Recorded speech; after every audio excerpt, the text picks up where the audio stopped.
guys, my name is Jack. I work at the Shire of East Pilbara and I'm the manager of recreation and events. So my job is to look after the pools, where we are today, and look after the rec centre and work with the sports clubs. So hi everyone at home, I'm looking forward to reading some books with you, and today we're going to be reading Swim Little Wombat Swim.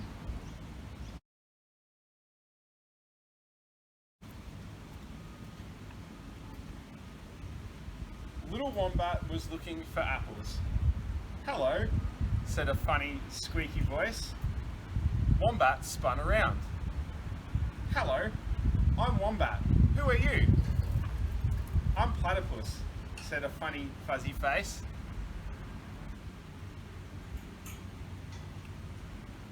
Then, with a funny, shuffly walk, Platypus waddled to the pond and disappeared. "Platypus," Little Wombat giggled. "Platypus." He tried to waddle too. He giggled and waddled, shuffled and chuckled nearer and nearer to the water's edge.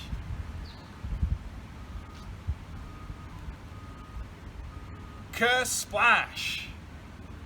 Little Wombat sank like a stone.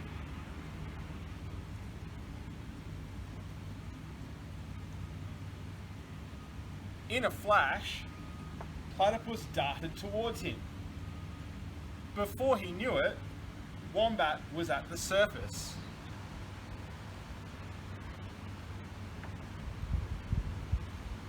And safely out of the water. "Thank you, Platypus," he spluttered. He wished he hadn't laughed at his new friend. "How did you learn to swim like that?" "Oh, it's easy," Platypus smiled. "I'll teach you."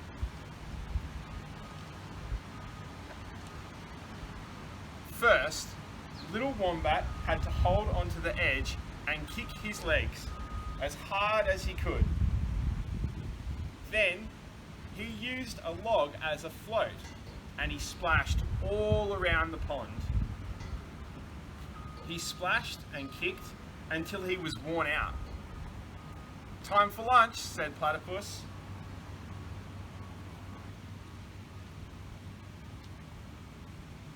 Little Wombat munched on a juicy red apple, and Platypus munched on a handful of shrimps.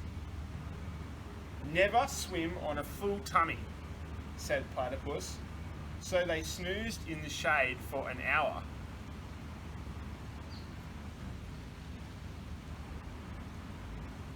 That afternoon, Little Wombat learned to paddle like a dog and dive like a frog.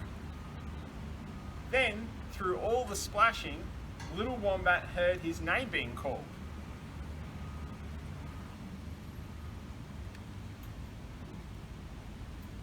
Rabbit and Koala had come to see what he had been doing all day. Little Wombat beamed. "Platypus taught me how to swim. Come on, Platypus, let's have a race."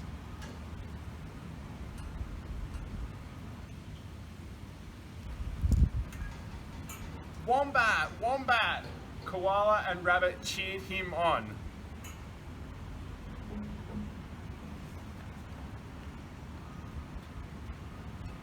"No, no, not Wombat," Little Wombat grinned at his new friend.